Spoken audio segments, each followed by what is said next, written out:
الحمد لله الذي شرفنا بعلم الحديث والقرآن وجعلنا من الأخيار، والصلاة والسلام على سيد الأبرار وعلى آله وأصحابه الأطهار. سبحانك لا علم لنا إلا ما علمتنا إنك أنت العليم الحكيم. أعوذ بالله من الشيطان الرجيم.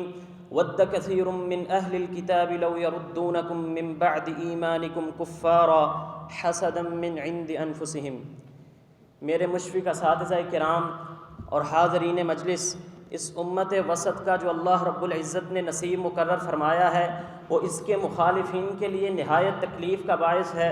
وہ اس قرآن کے لانے والے پر جادو کر چکے ہیں، زہر کھلا چکے ہیں، چکی کا پاٹ گرا کے شہید کرنے کی مذموم کوشش کر چکے ہیں.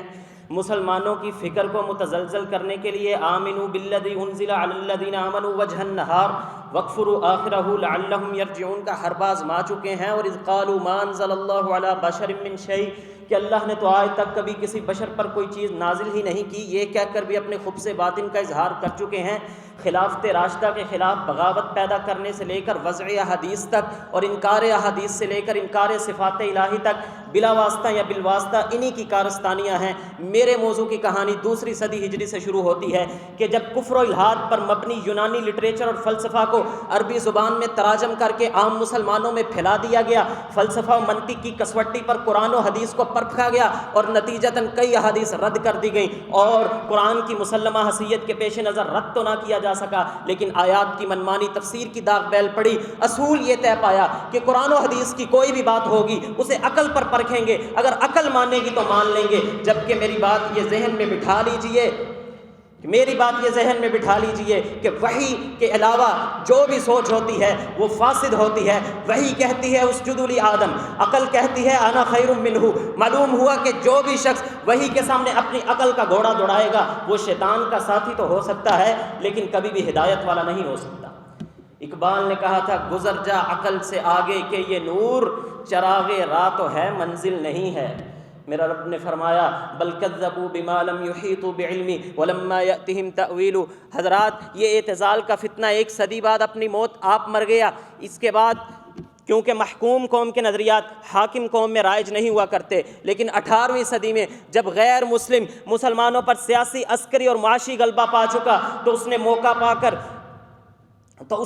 پا کر پھر کئی فتنے لانچ کیے. اور میں آپ کو قادیان کو بائی پاس کرتے ہوئے علی گڑھ لے جانا چاہتا ہوں. احمد خان امی آدمی کو سر کا خطاب دیا، اس کے اداروں کو رجسٹر کیا اور اس نے اپنے بابوؤں سے وفاداری کرتے ہوئے مسلمانوں میں مولوی فوبیا کی بنیاد رکھی اور اپنے آبا کے نقش قدم پر قرآن مجید کی منمانی تفسیر کی آیات کو اپنی عقل کے ساتھ بیان کیا اور معجزات کو خانہ ساز نظریات کے ذریعے واضح کیا اور صفات الہیہ کو اپنی عقل پر پرکھا.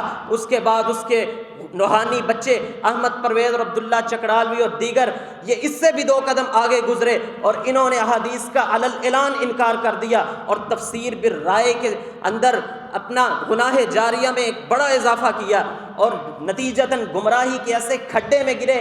کوئی کہنے لگا 2 نمازیں فرض ہیں، کوئی کہنے لگا 3 فرض ہیں، کوئی کہنے لگا نماز صرف قیام ہی قیام ہے، کوئی کہنے لگا رکوع و سجود بھی ہیں، کوئی کہنے لگا روزے رکھنے کے لیے رمضان مخصوص نہیں ہے، جب مرضی رکھو. اوے اللہ کے قرآن تمہیں ملا ہے اپنا فلسفہ جھاڑنے کے لیے. اب اللہ و آیاتہ و رسولہ کنتم تستہزئون.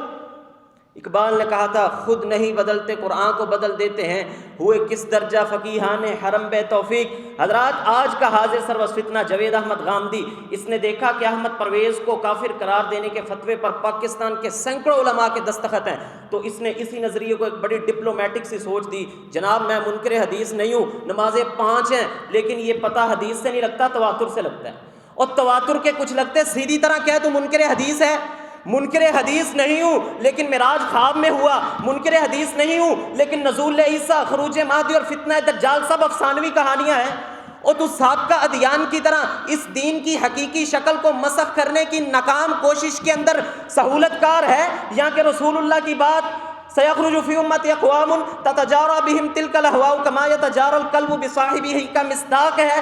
اور خواہشات کے بے لگام گھوڑے پر چڑھا ہوا ہے کہ رقص و سرود بھی جائز ہے، مجسمہ سازی بھی جائز ہے، تصویر کشی بھی جائز ہے. یہ اسلام ہے کہ کھلواڑ ہے؟ اور نام نئے سے نئے نگیں ایک سا احمد پرویز کے نقش پا کے اوپر قدم رکھتا ہوا کہتا ہے کل لا اجد فیما اوحی الی محرما، اسلام میں صرف 4 چیزیں حرام ہیں اور رسول اللہ کوئی چیز حلال یا حرام نہیں کر سکتے، اور ظالم تو نے ویحرم علیہم الخبائث کی اتھارٹی پڑھی نہیں ہے۔ متفق علیہ حدیث ہے۔ ابن مسعود فرماتے ہیں لعن اللہ الواشمات والمستوشمات، ایک عورت آ کر کے کہنے لگی میں نے تو قرآن میں یہ بات کہیں پہ بھی نہیں پڑھی، تو ابن مسعود نے فرمایا بی بی اگر قرآن دھیان سے پڑھا ہوتا نا تو یہ پتا ہوتا کہ جو رسول اللہ کی حرام کردہ چیز ہے وہ بھی ایسے ہی ہے جیسے اللہ نے کوئی چیز قرآن میں حرام کی ہے، لیکن آپ پیش کریں حدیث، کہتے ہیں جی احادیث ساری کی ساری ہیں ہی ظنی، اور کیا کریں بدقسمتی سے اس فتنے سے تو یار لوگ بھی نہ بچ سکے۔ اور اللہ کے بندو، احادیث کو نقل کرنے والی ہستیاں بھی وہی ہیں جنہوں نے قرآن کو نقل کیا ہے۔ اقبال نے کہا تھا کون ہے تارک آئین رسول مختار، مصلحت وقت کی ہے کس کے عمل کا معیار، کس کی آنکھوں میں سمایا ہے معیار اغیار، اور کس کی نگاہ اور ہوئی کس کی نگاہ طرز سلف سے بیزار، قلب میں سوز نہیں روح میں احساس نہیں، کچھ بھی تمہیں پیغام محمد کا پاس نہیں۔ اور کہتے ہیں ہم سمجھتے تھے لائے گی فراغت تعلیم، کیا خبر تھی کہ آ جائے گا الحاد بھی ساتھ۔ حضرات ہم اللہ کے فضل سے فلیبلغ الشاہد الغائب کے ذمہ دار اور نظر اللہ امرأ کی دعا کے حقدار یہ اعلان کرتے ہیں کہ العلم ما کان فیہ قال حدثنا وما سوا ذاک وسواس الشیاطین، وآخر دعوانا